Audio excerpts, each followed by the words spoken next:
Beep, beep, beep, beep! Ito na ang Yes the Best Balitang Michelle D. Panalo na sa isang campaign ng Miss Universe 2023. Ha? Di congrats! Masaya ka ba? Oo naman, masaya ako. Yay! Saya-saya ni Marcian, ano?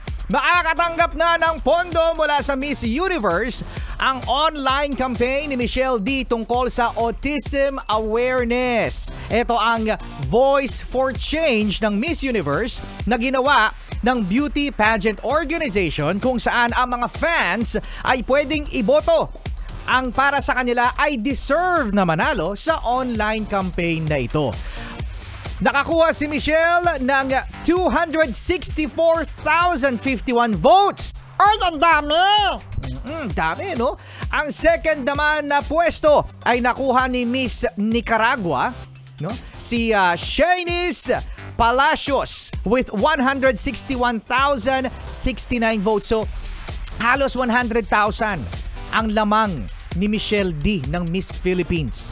Sumunod naman si Miss Ukraine, si Angelina Usanova, ang ikatlong posisyon na merong 152,000 plus na votes. Nagpasalamat naman si Michelle D sa lahat ng mga bumoto at sumuporta sa kanya ngayon para makuha ang panglimang korona ng Pilipinas sa Miss Universe Beauty Pageant. At ngayon mga best, tapos na tayo sa Voice for Change.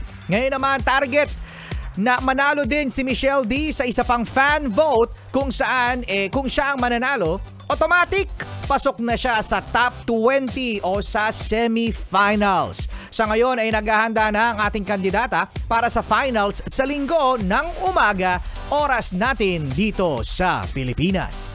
Good luck, Michelle D! Pag nanalo ka, balato! Kala mo naman loto yung napanalunan ni Michelle D kung gusto ni Marcia magpabalato no?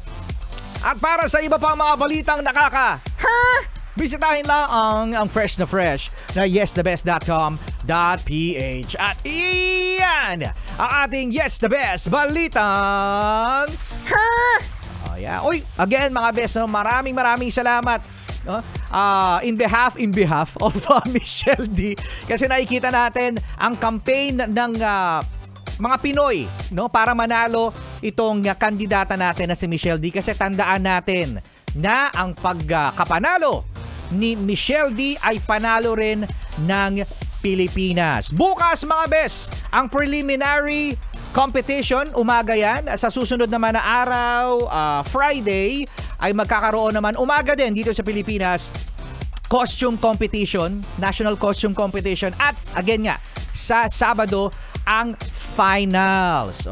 Yan kaya abangan nyo mga best. Ang mga parlor! Bakit?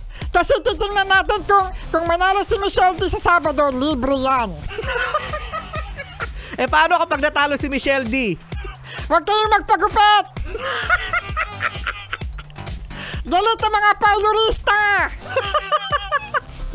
Ganyan naman every year no? Kasama nyo pa rin si DJ Rico Pañero. Beep, beep, beep, beep, beep. At ang tsakap short, ang favorite ng alien, yung cute! Marsan! Okay.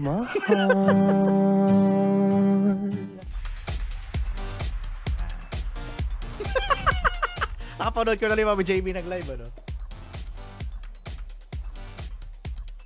O kaya every time na kakatapos ko lang, hinihingal ako.